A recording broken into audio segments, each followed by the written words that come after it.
But what you told me a story outside of a parking lot at Pineapple Hill that was along these lines. Yeah, well, that was I'll let you talk. I was telling when I was a kid. When you were a kid. Well, I was a kid. I was like 16, 15, 16. So yeah, I was a kid. Okay. But I had some really weird experiences. Like our house was kind of haunted. In Minnesota. In Minnesota. Okay. And a lot of people had weird experiences in this house, but I'll just tell you what happened, and then so I'm gonna skip school. Take your time. I'm like I tell my mom I feel sick. I'm not going to school today, so I'm laying in my bed. It happened to be a thunderstorm, but I'm laying there in bed. I'm not asleep, and all of a sudden, This is late 70s. No, this is I guess late 70s. Yeah. I guess. Jesus. Trying to makes it sound so long ago. It's not. But anyway, so I'm laying there, and all of a sudden, I can't move. I can't move my body, and I look over at my door, and there's this black shadowy figure at my door, and the minute I see it, it terrifies me. Like I know whatever it is I'm looking at is pure evil. My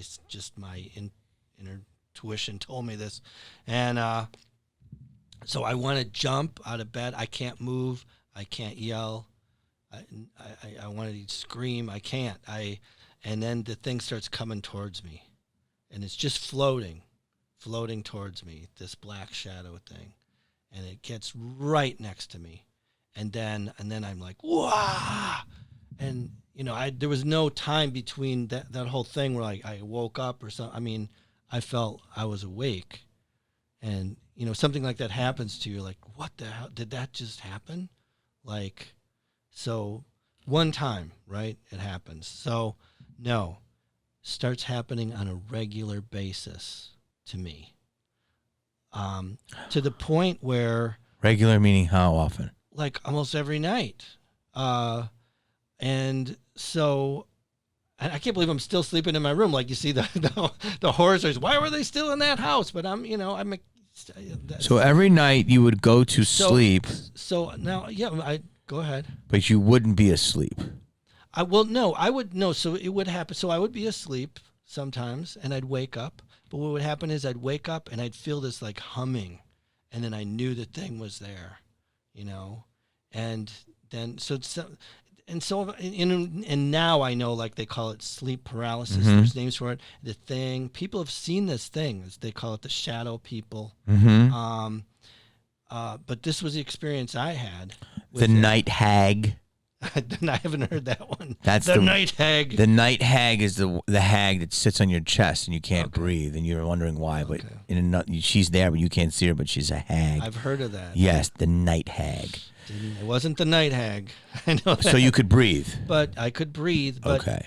I'm trying to. So this is the late 70s, right? Yeah. So I'm trying to figure out how to conquer this thing. And then there was a time when I couldn't move, and actually I saw myself for a second.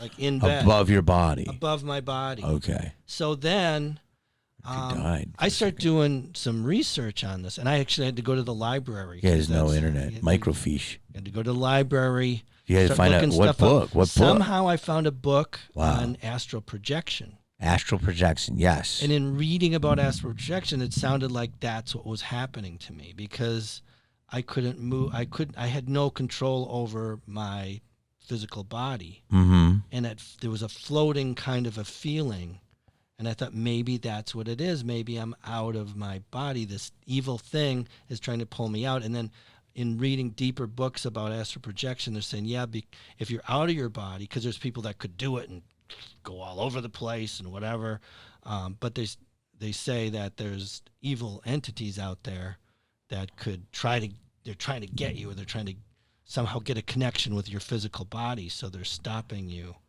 So they're trying to take your body over? They're trying to stop you from getting back somehow, or whatever. I don't know. So this thing, I think, was trying to pull me out so it could try to take me over somehow. I don't know. It was trying to pull you out. So it would inhabit your body or pull you into it and feed off of you. I have no, that's where, who knows? And I sound like a nutcase telling you this. Not to me. But this happened, and Not all to I my can tell comment you is section. it happened enough times to me that I went to the library. I looked up books, and so then I went and I thought, okay, I'll try to astral project on purpose, and I couldn't do that. But then I thought I'll use this. So here's what happened. So then I'd wake up. I'd feel the humming feeling. I'm like, okay, I'm out of my body, and I used all my power to pull myself back, and I could do that. I could pull myself back. I couldn't make myself do it, but I could pull myself back, and that ended it. Then if I'm not out, apparently the thing's not visible to me. I can feel it is there, but I'm not going to look, and I wouldn't look at it. If you looked at it for some reason, it had you. Like, you don't want to look at it. There's something there. If you look at it, it's not going to be pretty. Okay, keep going. So I could control. So that's how I controlled it then. So I'd wake up, I'd feel this feeling. I'd like, oh, it's there, and I would pull myself into it back. And then, here's where the story gets corroborated, because I had a sister. She liked to drink a lot, and she corroborated mean it gets co-signed. In that the story gets a connect. Okay. Is that maybe that's the wrong word? It's a big word for me. It's wrong. If there's a co-signer with the demon. Wait, I don't want to go too far yet because I have a comment on this. Yeah. Okay. Well, hold the sister thought. Is that how often did it happen? Almost nightly. And for how long? Months. Jesus Christ. So you felt that once you're in that other realm, you were in a different realm, and you're in that realm, they'll either feed on you. I'll tell you what, and I want you to go to your sister, but I have to comment on this. So I have a heart problem. I had AFib and all that shit. I didn't know that. And so did we know this connection that I had open heart surgery in 2008? I did. Yeah. Did you have valve replacement? Mitral valve repair. Are you okay? Yeah, it's 2008. Wow. I'm not on anything. I didn't have a heart attack or anything. I had a weird thing. You on any blood thinners? No. Nothing? Because it was repaired. So it's good. Yeah. Wow. Yeah. Wow. But anyway, just throwing that out there. Wow. Yeah. So I would get. That was like my nagging thing of my heart would go like instead of boom, boom, boom, boom, boom, boom. And I was drinking tons of green tea. It was just the early 90s. And I had weird sleep moments like this. Like, I believe in sleep paralysis, and I heard about this and the internet. I don't know. It was 94 maybe. I was living in I was on Whitley above Franklin, that whole kind of spooky area. Mm-hmm. And I had this front apartment, and it was really cheap, and it was old and kind of gothic building. And I was, I had a whole routine every day, auditions and mailing stuff, and I would drink a ton of green tea. And so my heart definitely was like, buh, buh, buh. So I go to sleep. I'll never forget. And I've had different moments at night, but to comment on what you're saying, the only time I can kind of relate to this is that I was there. I want to say it was 26 years ago. And I fell asleep. There used to be a station called Mars. And it was like, you know what EDM is? Mm-hmm. So it was like early EDM music. Mm-hmm. And 103.1. And it was like, I would fall asleep to that. And it was like cool, trance music. My dad's a huge alien enthusiast. All this stuff's happening. Mm-hmm. So the one night when I was asleep, I don't know, it was like 2:30 or something. I'll never forget. That's the one time I felt something really bizarre where I felt like I've had sleep paralysis maybe 5 times in my life, and I felt like the disconnecting of your whatever spirit from your body. So it was like rubber, like imagine like that. And I'll never forget. I didn't see what you saw, but I heard a huge humming. Yes.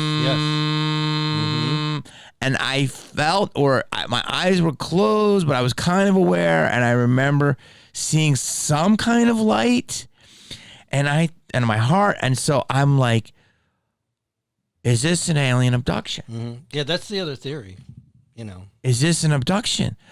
And Mars is like in the background, right? So it's the green tea, it's my atrial fibrillation, and I'm like, but it was not fun. And my apartment used to get black, and so I'm like, and I was aware of it, but like you said, you're aware of it, but you can't. You're like in a prison of your own body. Yeah.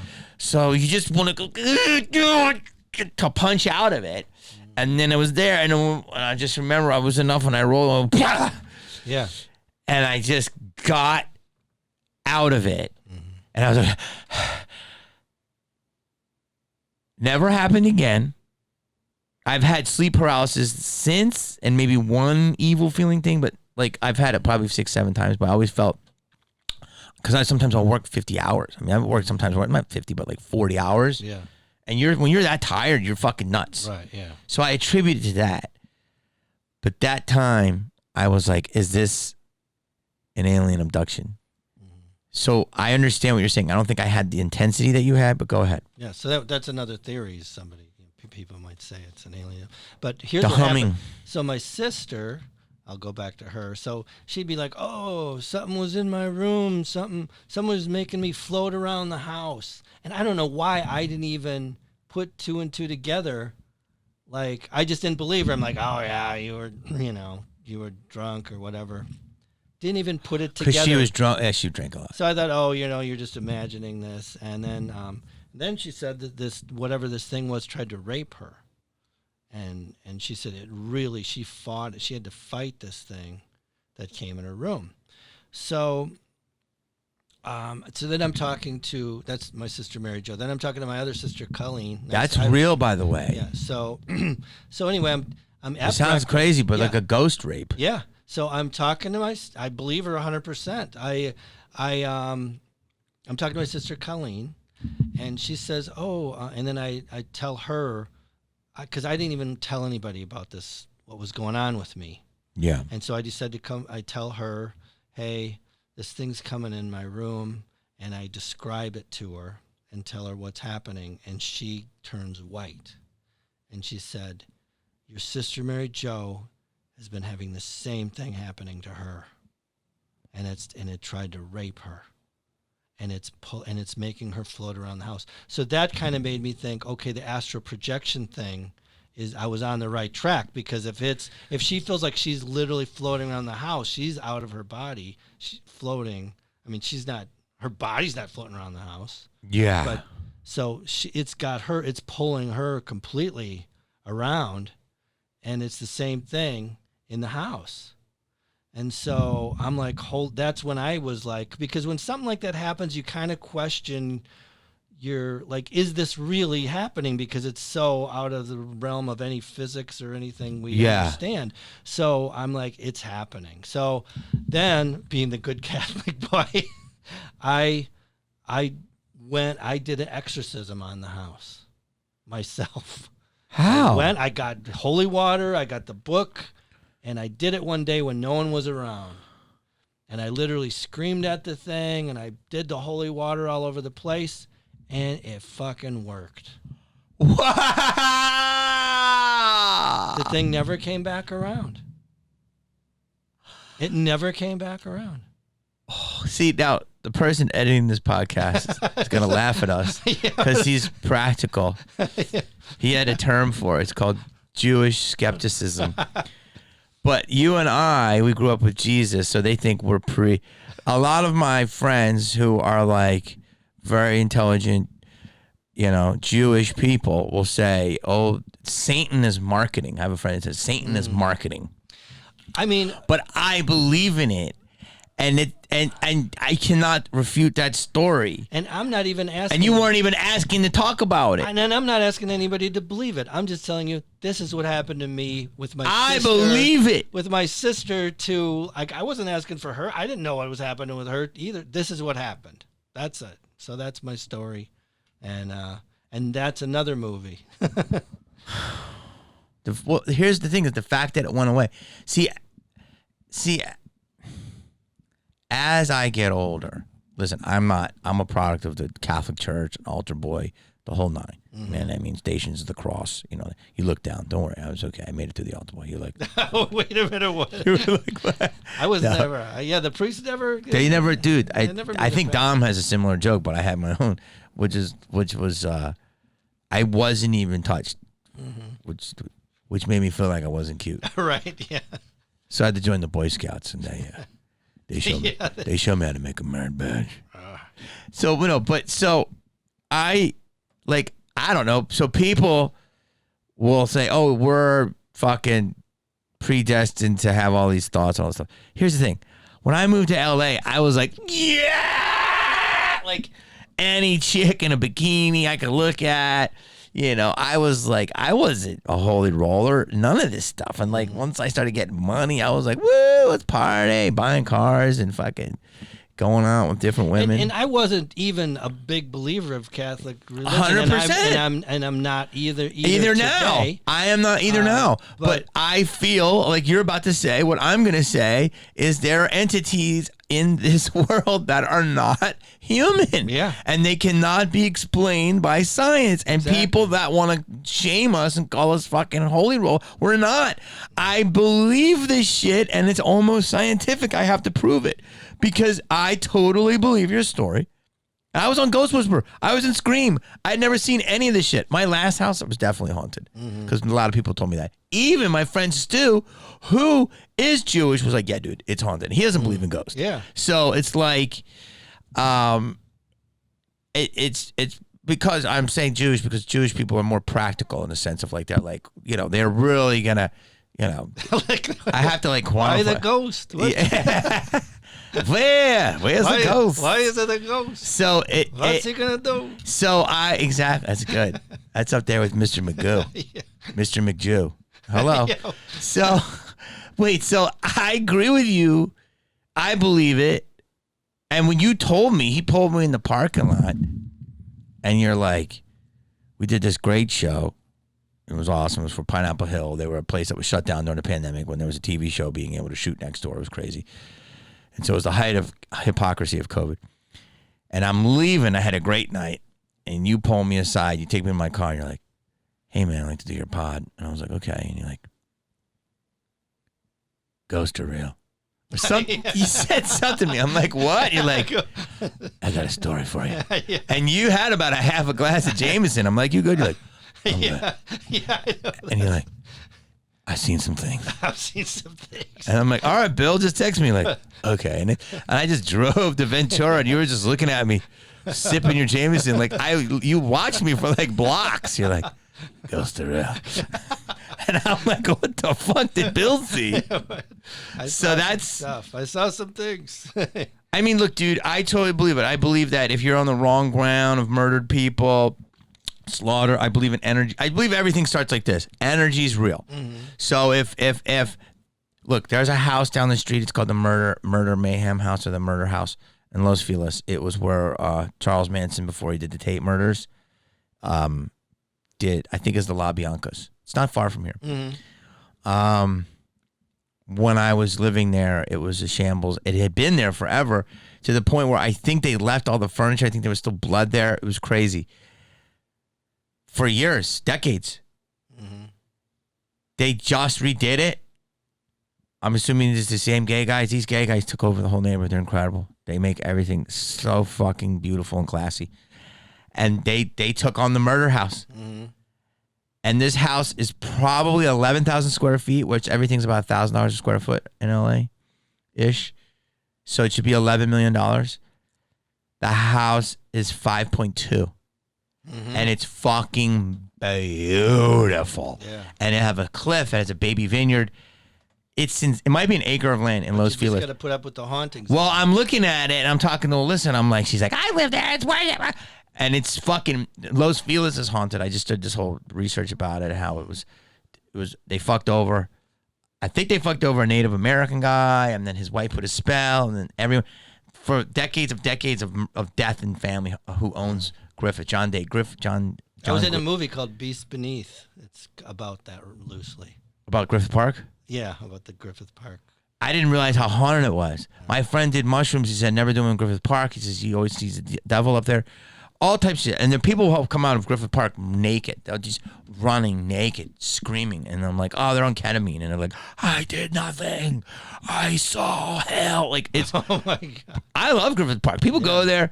But anyway, long story boring is there's an entities up there. Mm-hmm. There's been deaths up there. When I lived up there, multiple people had died. A guy from fucking Half Sack from Sons of Anarchy killed 3 people. He was an actor. He killed a woman. A lot of shit. There's a lot of funky shit. Katy Perry bought the old convent. There was a lot of controversy there. But long story not boring is this house is half the price. It's unbelievable. And I won't go near it. Yeah. It's fucking beautiful. I mean, it's for sale now for half the price. It's sale for $5.2 million. Wow. It's a deal. Because they want to get rid of it because of the ghost. I mean, I don't. If you all you have to do is Google myrrh, and it's like the top thing in like America. It's like one of the most horrific crimes of like the whole family. Yeah. So I believe the energy, you can scrub all you want. There's dead children in that. I don't care how deep you go. It's there. I'll tell you here. I got one. And there's dead. Yeah. So if there's I don't believe you can just build over something because, and I have to be able to prove it scientifically. I'm not a scientist. But you can do it on the atomic level. There's something called cell jumping. Do you know what that is? If you and I start hanging out enough, and that's why we get along because we have similar energies because our energies vibe, and it's scientific where you can take on people's traits because literally their cells will jump onto that person. Mm-hmm. So you literally become like that person. Mm-hmm. That's a scientific fact. It's called cell jumping. So that's why they say couples start looking like each other. Yeah, I mean, it makes sense when you. So if it's going to happen for good, isn't it going to happen for bad?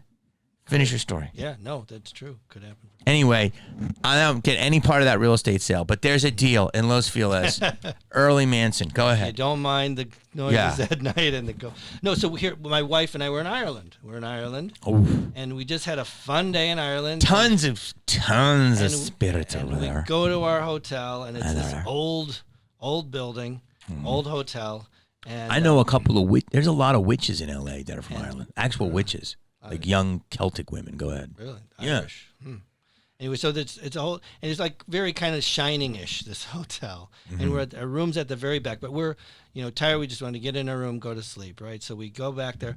The minute I put and the room was in this little alcove. So the minute I went into this little alcove, I felt a little weird and my wife and I both share we can feel spirit energy, good or bad. Yes. I put the key in the door.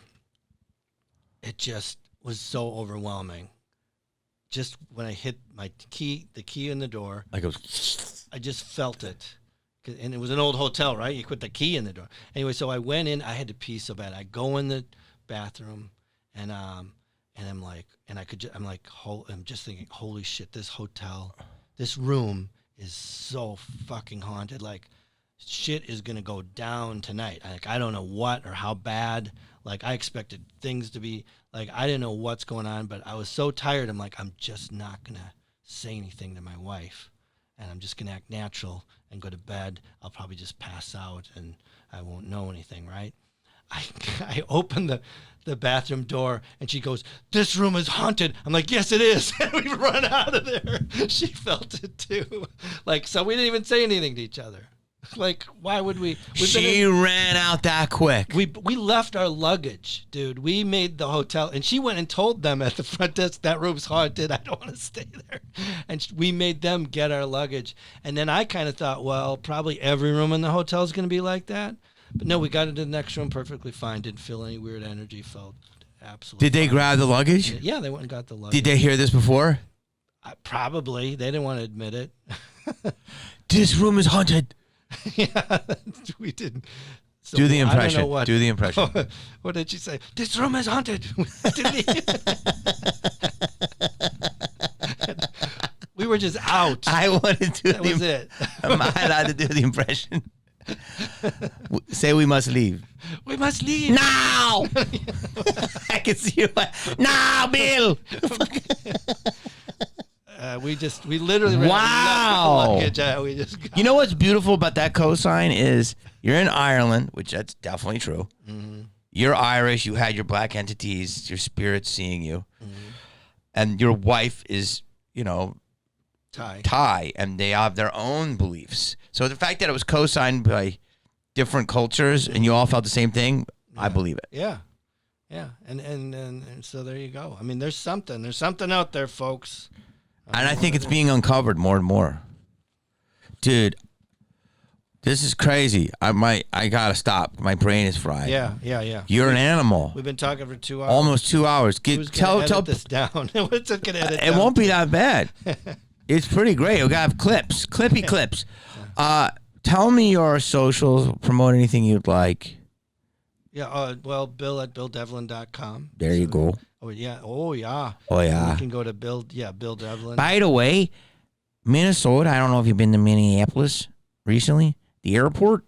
Mm-hmm. I don't know why I'm doing Chicago, but it's like a mix. We make car parts. The airport is top of the line. Yes, They have an incredible ramen, like off the hook, incredible ramen spot. So you come up in the game. Yeah, they rebuilt the airport. It's there. unbelievable there. Yeah, I like that layover. I think Bill Devlin, you can look. I'm at the Comedy Chateau on Saturday night. You're promoting that. Yeah. You're promoting don't know. a spot at the toe. At At the Tizzo. The Tizzo's low key fire. Wait, are you doing your own show or are you doing? No, I'm not doing my own show. How much time are you getting at the toe? Probably about 20 minutes. You doing with Dr. Dean? Yeah. Dean Larry? Actually, Felix. You know, Felix, I used to the play owner. poker with Felix. I know. Okay. Yeah, I've known Felix. You know for a long Felix. time. And He bought that spot. And Irina, the general manager, I did a commercial with her a long time ago. So when Okay. they And Irina books it and Felix owns it, and they right? have a new booker there. Yeah. I love the toe. Comedy Chateau. The Chateau. NoHo. So you're going to be there. Spite Comedy Club. When are you going to do your own show? Comedy and cocktails. I've got to start doing it again. I want to Why'd do you another stop? show at the Irish Import Shop. And then Let's do the import, we'll but do let's also do the improv. the Hollywood Improv. Yeah. You'll we'll do sell it out. Yeah, we'll do it.